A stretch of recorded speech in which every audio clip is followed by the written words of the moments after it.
Puithiam Hnatuannak atumpi laikhat eita ramsa pol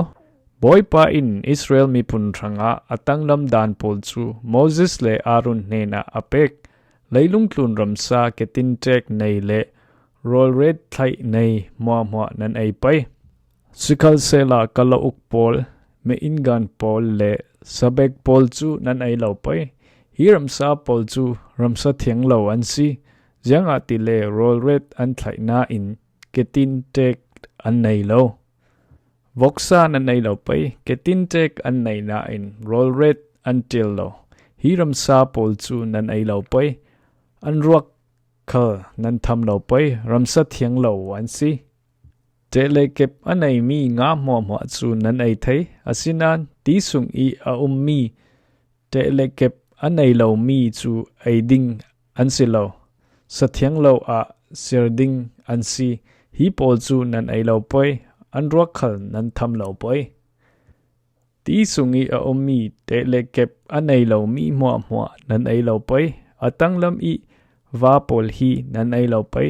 zianga ti le phi nung za an si mu van lai lanta dum kaute kaupi tlang ak kala uk va te sumbu mul toy sumbu mul sao zan cao te sumbu fa te chembai sumbu rang chirdo ngathur palikan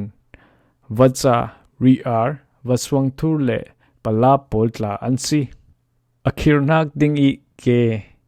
hliklok nei mi sherlo thla anei I ke li nei mi churchik kharbok mo chu ai thiang lo asi kharbok zir le bokring pol chu nan ei theiding asinan adang churchik kharbok thla anei mi le bokwak mi pol mo chu ai thiang lo an si zokhal si se la athoilam ramsa pol I rock tham tu chu zanlam tiang mi thiang lo an si ding zokhal si se la hi pol I rock ala tu chu an ni pon an sop pai I zanlam tiang mi thiang lo an si ding ketin tek nei I roret thial nei ramsa sherlo ketin tek lo ramsa mo le keli nei I ketin triam ramsa mo chu ramsa thiang lo an si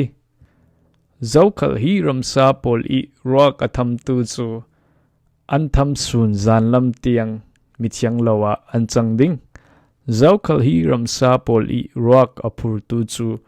apur lai I ahruk mi ni pon pol asop thlu pai chui nu khala zan lam tiang mi thiang lo asi thau ding dum ramlak jing nam thangkom ngan dol apun le liking pol chu ai thiang lo an si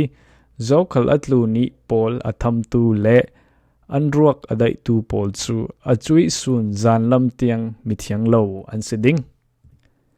anruak pol tla thil pakhat khat pari atlak asile achui thil chu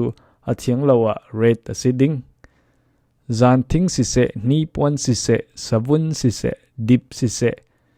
ziangi mangmi asi khalle athiang lowa red asiding hi thil chu ti dai sunga nim asipai sikhal sela zanlam tiang thilri thiang lo asi thau ding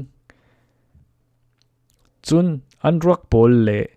belnu sungi antlak asile achui bel sungi a mi mo chu athiang lo asiding I achui belnu chu nan koi pai chun achui bel sung tidai I toi mi roll pau chu roll thiang lo asiding chubang tuk bel sungi intha mo chu inthalawa achang ding hi sarwak pol I tlak mi mo chu athiang lo mi an si tlaki to mi lungthu asia chun nan koi thlu pai hi sorok pol I andai mi mo chu athiang lo mi an si asina in dot na le tikong pol chu athianga red an si ding hi sorok pakhat chu tu ding mi thlai chi par I atlak khalle chui thlai chi chu athiang tho asi asinan ti dai sungi cha mi thlai chi pari atlak pang asia chun chui thlai chi chu athiang lo asi ai thiang mi ramsa pakhat khat athi I chui sarwak